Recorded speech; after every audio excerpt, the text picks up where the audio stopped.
Très heureuse de vous retrouver ce mercredi. Madame, Monsieur, bonjour. Place à l'actualité du monde tel qu'il se porte et tel qu'il nous porte. La présidente de la Commission européenne, Ursula von der Leyen, se prépare pour son premier discours sur l'état de l'Union européenne. L'exercice est l'occasion de tirer le bilan de l'année écoulée et d'évoquer les priorités pour les mois à venir. Comme le veut la tradition, la présidente s'adressera devant les eurodéputés. Alors que le coronavirus s'étendait en Europe au cours du printemps, les systèmes de santé ont été dépassés. Le confinement est devenu la norme pendant plusieurs semaines et les frontières se sont fermées. Malgré les appels de la Commission européenne, les États membres ont suivi leurs intérêts nationaux. Un manque de solidarité regretté par Ursula von der Leyen, qui reconnaissait que beaucoup ont manqué à l'appel lorsque l'Italie avait besoin d'aide au tout début. La pandémie a aussi sapé l'économie européenne. L'Union fait face à sa pire récession, le chômage augmente et de nombreuses entreprises pourraient ne jamais reprendre leur activité. Malgré les difficultés, les 27 sont parvenus en juillet dernier à un accord sur la stratégie de relance. Ce plan prévoit de partager une partie de la dette ainsi que la mise en place d'un fonds de relance de 750 milliards d'euros. Avec l'incendie du camp des réfugiés sur l'île de Lesbos, de nombreuses voix ont évoqué la fin de la politique migratoire européenne. Si 2020 est nullement comparable à 2015, le plus fort de la crise, les arrivées de demandeurs d'asile sont à la hausse cette année et un accord semble plus improbable que jamais. L'UE doit aussi faire face à des défis internationaux avec des acteurs toujours plus déterminés comme la Chine et la Russie. À cela s'ajoutent des tensions dans l'est de la Méditerranée ou en Biélorussie. Enfin, la perspective d'un Brexit sans accord se renforce encore plus. Malgré tous ces défis, bon nombre d'observateurs estiment qu'Ursula von der Leyen a su tirer le meilleur face à ces difficultés.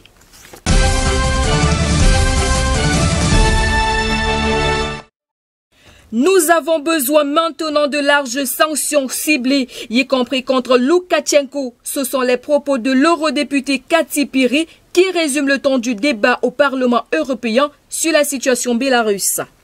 Le Parlement entend viser des entreprises et des personnalités à travers des interdictions de visa et un gel sur leurs avoirs. L'hémicycle veut ainsi apporter une forme de soutien aux manifestants bélarusses victimes de violences policières et de torture. Ces rassemblements dénoncent le résultat de l'élection présidentielle du mois d'août.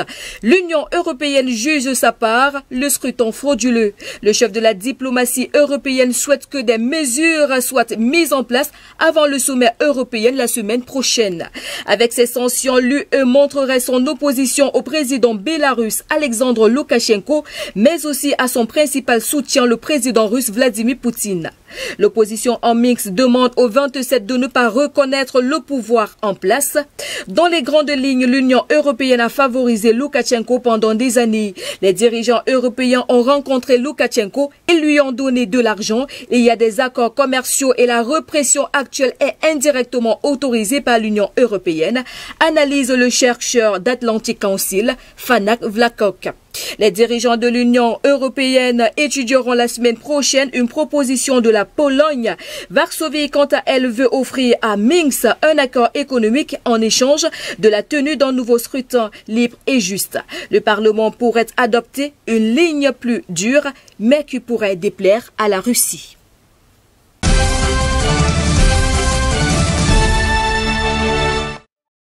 Au Liban, les négociations pour former un nouveau gouvernement pourraient connaître ce mercredi leur dénouement avec un entretien programmé entre le Premier ministre désigné Mustafa Hadib et le président Michel Haroun.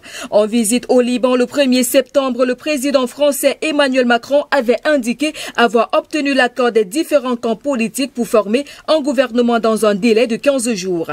Dans un pays secoué par la double explosion de Beyrouth survenue le 4 août, malgré les promesses des partis habitués au marchandage interminable pour former un gouvernement, aucune avancée n'a pourtant été enregistrée cette semaine. Alors que la France a réitéré son appel à la formation rapide d'un gouvernement de mission qui puisse mettre en œuvre les réformes indispensables au relèvement du pays. De son côté, le Premier ministre sunnite serait toutefois déterminé, selon plusieurs sources locales, à remettre en cause le partage historique des portefeuilles ministériels sur une base confessionnelle, alors que le Hezbollah, Hamas et le courant patriotique libre, la formation du président Haroun, détiennent la majorité au Parlement. Emmanuel Macron, très investi au Liban depuis l'explosion du 4 août, s'est entretenu samedi par téléphone avec le président du Parlement libanais et chef du parti Amal Nabil Berri afin de tenter de lever l'obstacle du portefeuille des finances.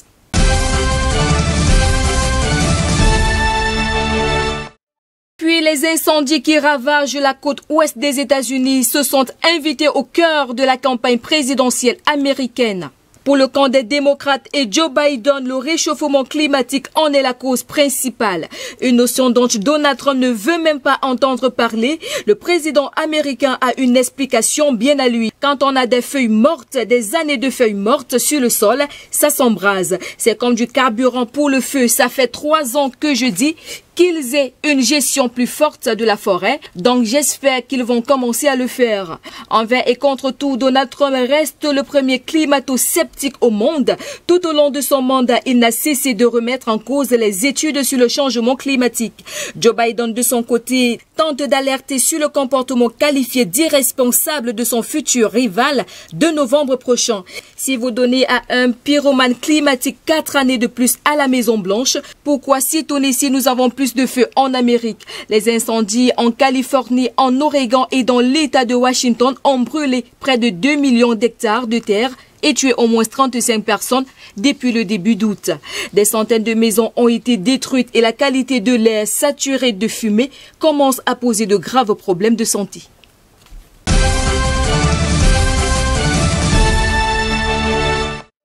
Pour clôturer cette édition en Espagne, mémoire démocratique. Après 45 ans de la mort de Franco, le pays fait un nouveau pas pour lutter contre l'oubli.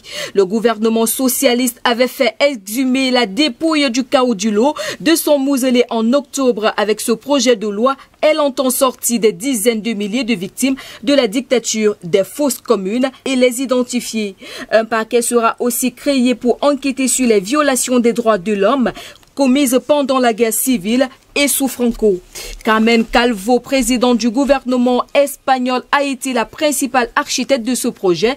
Elle déclare: c'est la reconnaissance, la réparation, la dignité et la justice pour les victimes, pour nos compatriotes qui ont lutté contre le fascisme dans une période trouble et dont beaucoup ont perdu la vie, que ce soit en exil, dans les prisons, lors de la répression de la dictature, de manière souvent ignominieuse, et que la démocratie ne peut pas oublier. La guerre civile entre nationalistes et républicains de 1936 à 1939 a fait plus de 500 000 morts et a été suivie par une répression féroce du régime franquiste.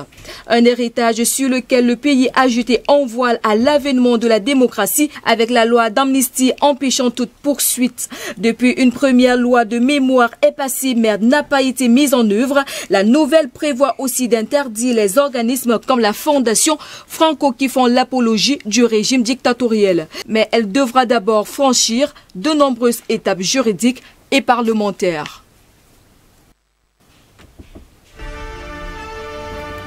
Ainsi va la vie, ainsi va le monde de ce jour. Madame, Monsieur, merci de votre aimable attention sur les antennes de JBS Télévision. Nos programmes se poursuivent. On se retrouve demain lorsqu'il sera 15h. Au revoir.